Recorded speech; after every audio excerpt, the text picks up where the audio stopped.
வாழ்வே தவம் யாவும் சிவம்.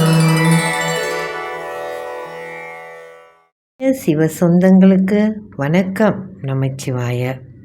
இன்னைக்கு சிவபுராணத்தை பற்றி கொஞ்சம் சிந்திப்போம். எல்லாருக்கும் திருவாசகம் தெரியும். மற்ற திருமுறைக்கு இல்லாத ஒரு மிகப்பெரிய சிறப்பு திருவாசகத்துக்கு உண்டு. ஏன்னா நம் ஈசன் கைப்பட எழுதி கொடுத்த ஒரு நூல். அது ஒரு வழிகாட்டி நூல். எதுக்கான வழிகாட்டி என்பதை நம்ம தான் சிந்திக்கணும். இப்போ நம்ம சிவபுராணம் ஒரு பதிவு போட்டிருக்கோம், அதை கேளுங்க. முக்கியமாக அதில் என்னன்னா, பாட்டு தெரியாத, இசை தெரியாத, எதுவுமே தெரியாத நான் அதை பாடியிருக்கேன். எதனால் பாடியிருக்கேன்? பெருமான் மீது கொண்ட ஒரு ஈர்ப்பு, ஒரு நேசம், அவர் கேட்குறாருன்னு ஒரு எண்ணம், அதனால் அதை பாடியிருக்கேன். இது பாட தொடங்குனதுலேருந்து எனக்குள்ளார பல சிந்தனைகள் ஓடிருக்கு. அது உங்ககிட்டையும் நான் சொல்கிறேன்.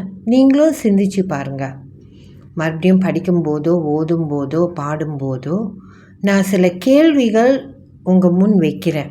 இந்த கேள்விக்கு சிவபுராணத்துக்குள்ளார பதில் இருக்குது. அந்த பதில்களே நம்மளை இன்னும் ஆழமாக இந்த சிவபுராணத்துக்குள்ளார எடுத்துகிட்டு போகும்.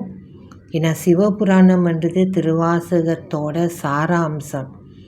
மொத்த திருவாசகத்தோட சாரம் இதுக்குள்ளார இருக்குது. இப்போ இந்த கேள்விகளை நான் இங்கே வைக்கிறேன். இந்த கேள்விக்கான பதில்களை நீங்கள் கமெண்ட்ஸில் போடுங்க. எல்லாருக்கும் பயன்படட்டும், என்னையும் உட்பட. எனக்கும் பதில்கள், நீங்கள் சொல்கிற பதில்களில் ரொம்ப ஆர்வமாக இருக்கேன். கேள்விக்கு போகலாம். மொதல் விஷயம், சிவபுராணத்தை எப்படி ஓதுறது? ரெண்டாவது, எதுக்கு ஓதுறோம்? மூணாவது, எப்படி பெருமான் பிறப்பை அறுக்கிறார்? அடுத்து, நெஞ்சில் வஞ்சத்தை எப்படி பெருமான் கெடுக்கிறார்?